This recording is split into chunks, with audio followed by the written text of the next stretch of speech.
Welcome to the PR Hotline podcast, your first call for PR fixes. This is the podcast where we tackle the problems that keep PRs and marketing professionals up at night, from client chaos to career issues, and break down some of the industry's best campaigns along the way. Each week, we're joined by a different guest who brings their own honest take on the highs, lows, and lessons of working in PR and marketing. Before we dive into today's episode, I want to give a quick trigger warning. This conversation includes mentions of workplace bullying, harassment, and sexual harassment. So if those topics are difficult for you, please feel free to skip this one or listen when you're ready and in the right headspace. In today's episode, we're talking about something incredibly important, the reality that toxic behaviour still exists in some agencies, including bullying, discrimination, and harassment. We'll be exploring why this behaviour still goes unchecked, how power dynamics come into play, and what we can all do as employees, freelancers, or leaders to help create safer, more supportive workplaces. You'll hear from our guest, Amelia Evans, who shares her experiences of both toxic and healthy agency environments. It's an honest, thoughtful conversation that we're really grateful to have had. Just a quick disclaimer, everything we talk about in this episode is based on our personal experiences and opinions. We don't name names, and we're not speaking for every agency or every person in PR. We're sharing reflections in the hope that it helps somebody else feel seen, supported, or empowered to speak up. Yeah, thank you so much for having me. So I'm Amelia. I've been working in the PR world for coming up to 7 years now. I've recently taken the jump into the freelance life, so I launched my own freelance business in January of this year. But before that, I have always worked agency side, so have loads of experience working within agency teams on a real variety of clients. Amazing. Well, we're very excited to have you on today. So, for anybody that doesn't know what this podcast is, every episode we talk about a common problem that somebody's either submitted or we've seen within the industry, and we get the experts to basically go a bit more in depth into the question, offer advice and everything like that. Amelia, the problem for our listeners today is a bit more of a kind of very important topic, I think, for us to talk about.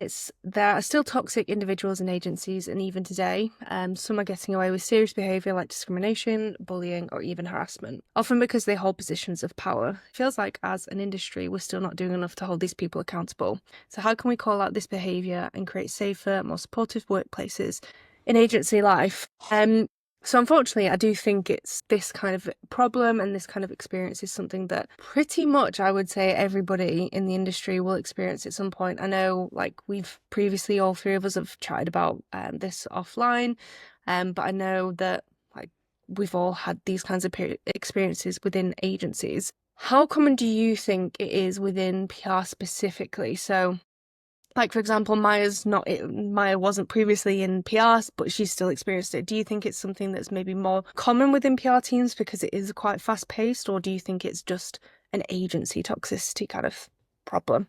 Yeah, well, firstly, it's a super important topic, and I think it's great that we're talking about this today. I would never like to compare to any other industries. You know, I can only talk about my experiences and what I know, but I do think that very often the PR teams I've worked within have been teams of women and usually younger women, and I do think that lends itself sometimes to experiencing this kind of behaviour within workplaces, or I guess falling victim to it.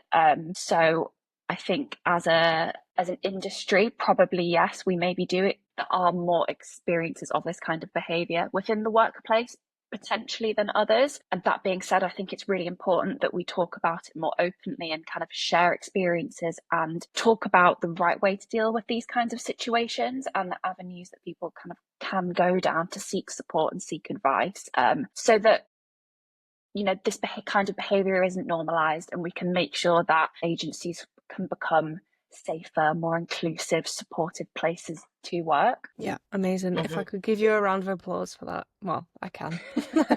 I was going to very much agree with that point that I don't think that you can kind of say that one industry is worse than others, because, I mean, just for example, yesterday I got served a TikTok that was this lady saying that she'd gone to this period brand that was this empowering period brand in Ireland, and how like toxic it was as the people that were in this kind of company that was obviously an in-house company compared to like an agency. So I don't think toxicity within like the workplace will ever, well, maybe not will ever go away, but I just don't think it like discriminates between agencies versus in brand versus teams. I think unfortunately it ends up being everywhere, doesn't it? I think working in an agency, you get a great view of so many people's workplaces because you get an insight into so many different clients and teams, and you see which ones are great internally and which ones are not. And I think it's quite interesting what you say, Thea, about the more positive, embracing femininity. Those kind of brands can often be the most toxic, and with charities as well, things like that. I find companies that feel they have something to prove externally are almost doing like a big customer service of we're so nice. They're almost exhausted when they have their own internal comms. They're burnt out, and it does encourage more toxicity internally, I would say. So just to segue on a little bit, we've talked about it not being definitively part of PR culture.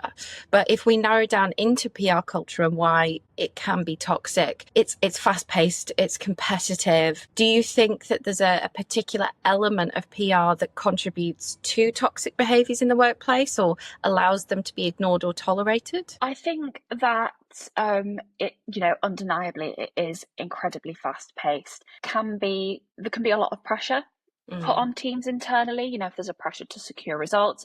One of the biggest challenges in PR is, you can put in 110% and you're not necessarily going to see that returned in, results, always like beholden to the media landscape. And it could be the best campaign in the world and it might just not land. And that can put a lot of pressure on teams. And I do think that the fast-paced nature of agency life can then lead to pressure and competitiveness that, can sometimes get nasty, and that's, not okay. But I do think the nature of PR, what we do, and I guess how agencies work can mean that those kinds of behaviours are exacerbated.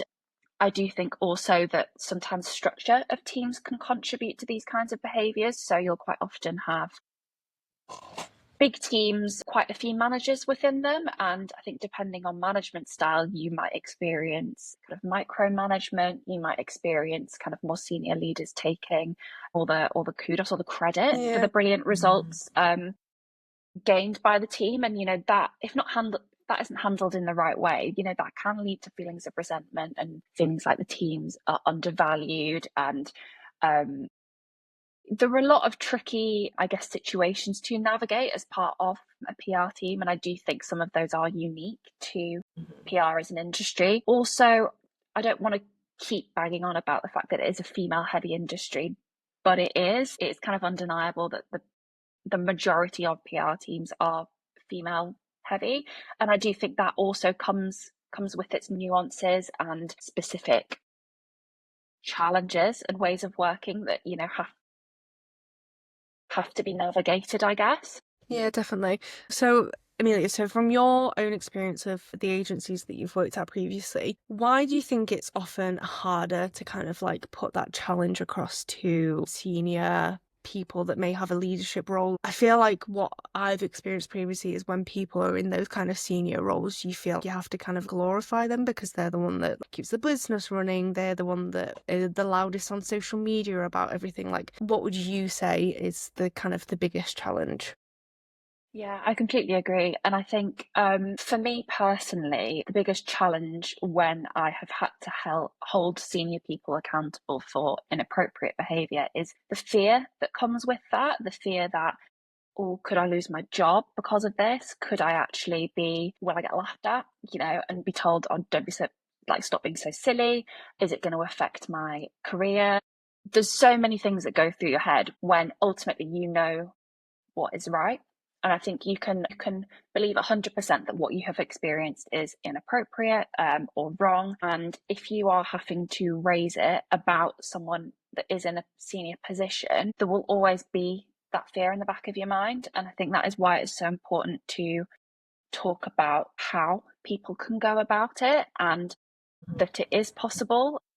And ultimately, it's really important that we do raise these kinds of concerns about inappropriate behaviour, because otherwise it goes unchecked, and that is how agencies can become toxic ultimately. And they don't have to be. I've worked at some amazing places with incredible management that have been like some of the most supportive places that I've worked ever, and it's been brilliant. But it can be the best place possible, and there can still be one person that behaves in an inappropriate way, and that still needs to be dealt with. So I think it's really important that we normalise holding senior people accountable almost, and not allowing kind of inappropriate behaviour to go unchecked. I've got a great example, Thea, actually, about when we worked together that kind of talks about that. So many years ago, Amelia, Thea was my manager, and there was a situation where a very senior member of staff had brought up a mistake I'd made at an agency-wide meeting, kind of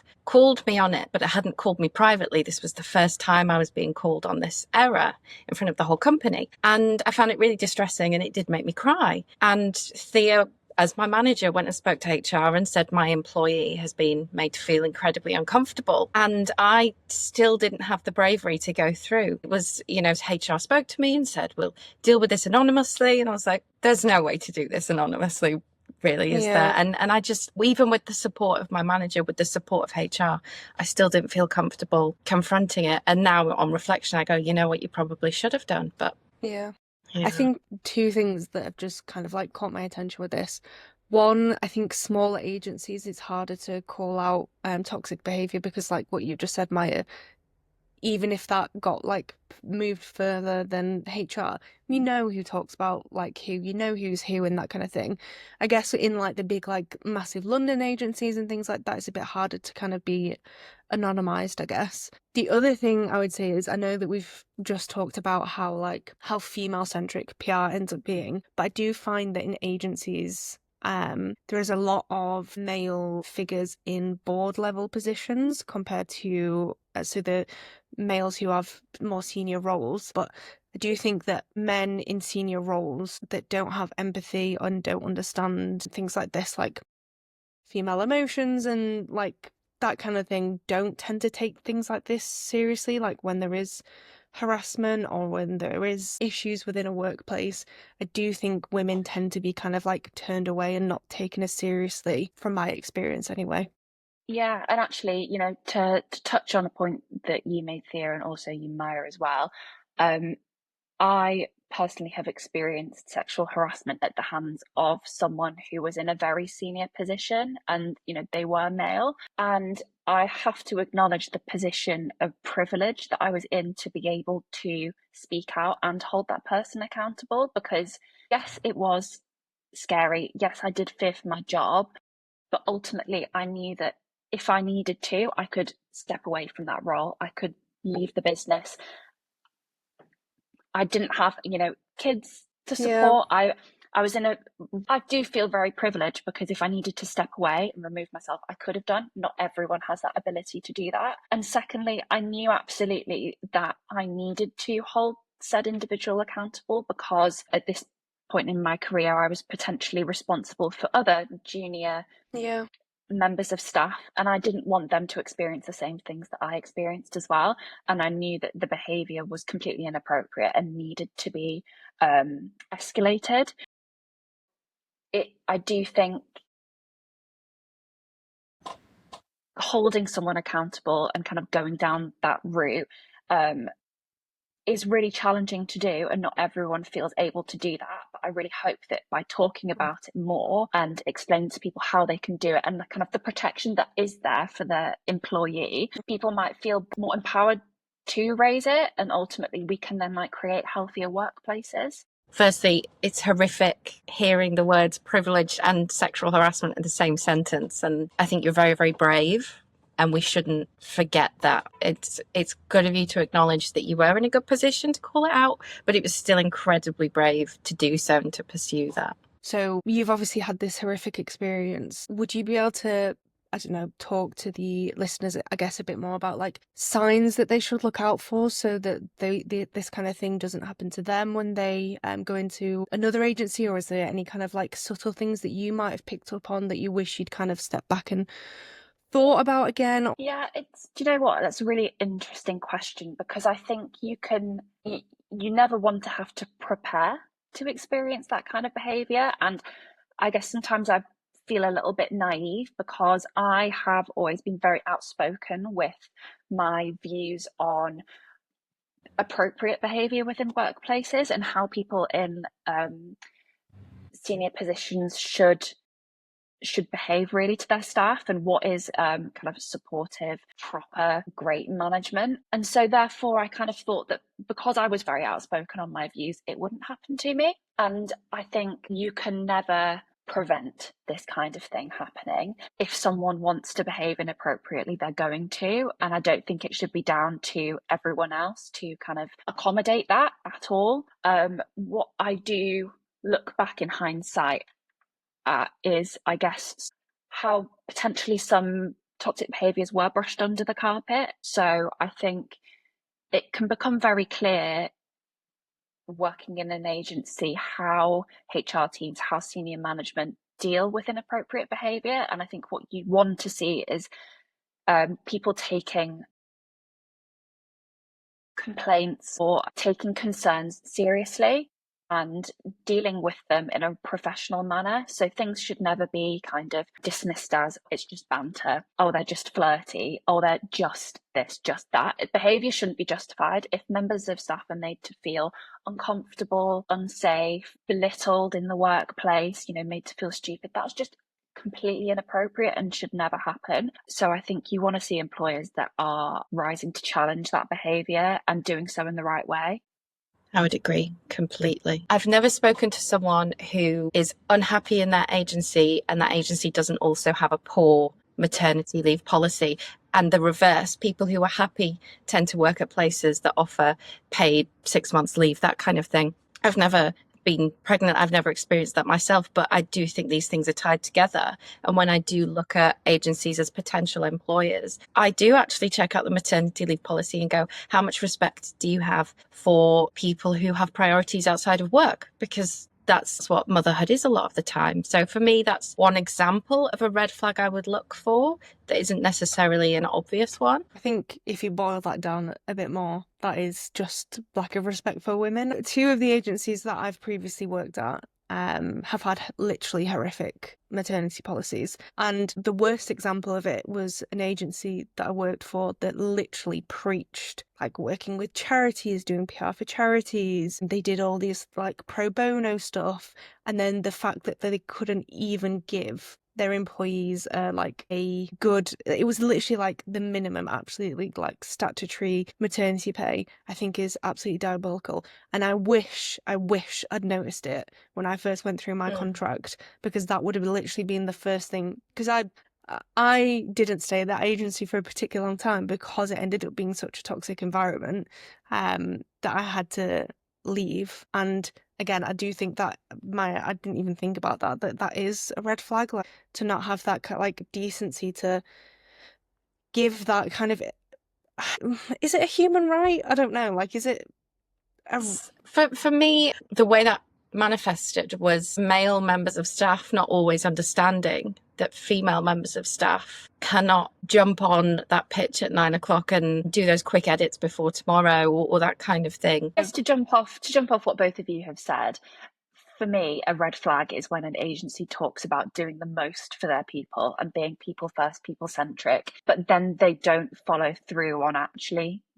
doing the most for their staff. So I think for me, what I would always look for and what would be green flags for me are really robust, like HR policies, benefits that actually are benefits, not just average holiday plus bank holidays or whatever, or a fruit bowl, or pizza Fridays or whatever. Benefits that people want, that benefit their lives, whether that is enhanced maternity, paternity leave, whether it is enhanced, there's various different types of leave that you can take. Things like And I'm gonna miscarriages, like yes. adoption, those kind of things. It's really hard, and in hindsight, it's great to reflect on, like, oh, I should have done this, should have done that. I think you don't necessarily have access to information on what you're entitled to. You know, from everything that I experienced, my biggest takeaway is that you've got to empower yourself, and it is the sad reality is that HR teams are there to protect the business. You can have really amazing HR teams that want to do the most for their staff, and I don't doubt that at all, but ultimately they are there to protect the business, not the employees. Individuals, yeah. And actually, there's brilliant resources out there like ACAS, and that's kind of free, impartial and advice on what you are entitled to as an employee and how you are legally protected under UK law. And you know, there's so many different nuances and so many layers of protection that actually are there that almost kind of help you fight your corner if you need to. And I would really recommend that anyone who kind of feels like they are experiencing some kind of toxic situation at work, I recommend that they head there and just, you know, have a little bit of a read around. And more often than not, I think you would probably find some similar experiences or case studies that kind of would help you get an idea of how you might want to deal with certain situations. Is there any more kind of like pieces of advice? So we've just said anybody that feels can like relate to some of the things that we've just said to, has just like heard us talk about maternity leave and has looked at their maternity leave and thought, oh my God, yeah, maybe this is a sign. What would you give as kind of like advice for next steps to take? Well, I'm definitely not a HR expert, and I would hate anyone, disclaimer. Disclaimer, I'm not a HR expert. Take everything I say with a pinch of salt, but there are brilliant resources out there. I think if it's kind of the maternity policies you're looking at, there's a brilliant platform called Nugget, and they talk all things kind of maternity leave, and they're brilliant. I think it's super interesting. I think when it comes to new job listings, kind of agency culture, Lauren Spearman on TikTok's also really, she's brilliant. And she kind of talks through job listings, red flags she spots. I think have a little look on her platform. And I think it's brilliant that these kinds of social platforms are being used for these topics, because there's so much information out there if you know where to look. And I think it's brilliant that these topics are being talked about more openly, because it just empowers everyone and allows you to kind of see that there is so much support available. And it almost shows kind of how great employers and workplaces can be. So I think if you're questioning a situation at your current job, potentially like look into all the different platforms, all the different resources out there, and it'll help you just feel a little bit more confident in potentially raising things or taking. I think that's great advice. The other thing that I would add to that for anybody that's going into a new job is always to look at Glassdoor reviews. I would 100% go on there and really take into account the negative reviews on there, because I know firsthand that a lot of them have been kind of like companies that I've looked at previously I know people that have had those kind of experiences. So yeah. I would say with Glassdoor, just to devil's advocate here, I'm someone who does have quite unhealthy working practices. And I think that sometimes when you look at Glassdoor, look for themes. Don't just go, right, it's a 2 out of 5 or whatever, but look for themes and go, are these things that I'm okay with and are worth this job to me? Or are these absolute red flags for me? Because what's a red flag for me might not be a red flag for somebody else. We've talked a lot about maternity pay. A lot of men wouldn't care. That wouldn't be a red flag for them. They would see that on Glassdoor and they wouldn't care. And for me, I have certain lines in the sand. It's just striking to me because I spoke to someone I used to work with and I said, did the Glassdoor reviews not put you off? And she said, no, I read them. I just thought they're not things that are a problem for me. So I do think, we can't just go based on the star rating, have to actually read through and see how often they're posted, how many of them are there. And then just last one, would you say there's like a step that the industry needs to take to the fact that we've sat here for 30 minutes now and had so many different experiences to kind of like reel off to each other, I think is very concerning as just like 3 people out of like thousands of employees that probably have had similar experiences. So would you say, is there anything in particular that you think needs to happen for this problem to start getting sorted, I guess? I think firstly we need to speak more openly about our experiences within reason. I'm not saying we should all go around like pointing the finger, placing blame publicly, but actually openly speaking about our experiences, whether that is kind of bullying, sexual harassment, whatever it is. Because I think if you speak in confidence to people in the industry, 9 times out of 10, someone would have an experience to share. And actually, I think if we can be more open with sharing these experiences, it shines a spotlight on the issues, really. And I think it'll help them be addressed more openly because, we can't tackle these issues unless we know they're there. And, we need to be open about that before we can start really dealing with them. I think there's already so many kind of steps being put in place to make workplaces healthier. And I think, they have come on a lot. And, there's even enhanced laws that are being put in place now to protect workers. As of October last year, there was a new law put in place, which basically means that workplaces have to actively risk assess whether, sexual harassment might take place. So they've basically got a duty of care for their employees. And I think that is a brilliant next step. And it means that there's kind of an enhanced layer of protection there for people. And, similar laws and protections are being put in place all the time. I think that is great. I think as in the agency world, we need to do a lot more of the actual doing and less of the shouting about how great places are to work and actually proving it. Yeah, you can talk the talk, but what is it actually like in reality? So if somebody that's listening to this has experienced sexual harassment, bullying, or just feel like they've kind of been belittled at work, how would you say is the appropriate step from there for them to raise this within their kind of company or agency? So I think firstly, it's important to acknowledge that the internal setup of a lot of agencies can be quite different depending on the size. But the first thing I would always do is confide in someone you trust. It's really important that you don't sit on this yourself. It's really cliched, but a problem shared is a problem halved. And it's really important that you do lean on people around you that you trust. So I would always start there.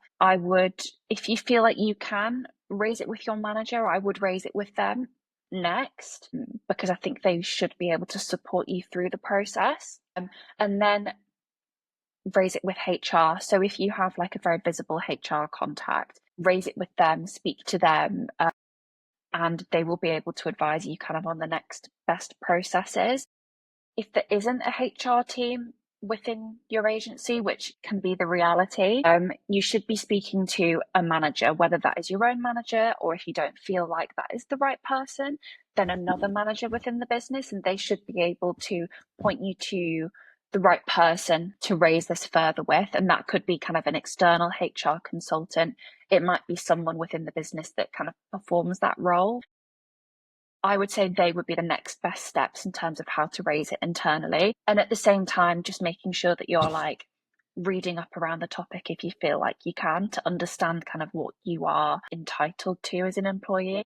I'm glad that you said about if they don't have HR teams, because the first couple of agencies I worked for didn't have HR teams for a long time during my kind of experience there. So I mean, as a junior person, I would generally not have known where to go. So I very much think that it's 100% amazing and valuable advice for people who might be experiencing that same things. Yeah, I wouldn't have known where to start, basically.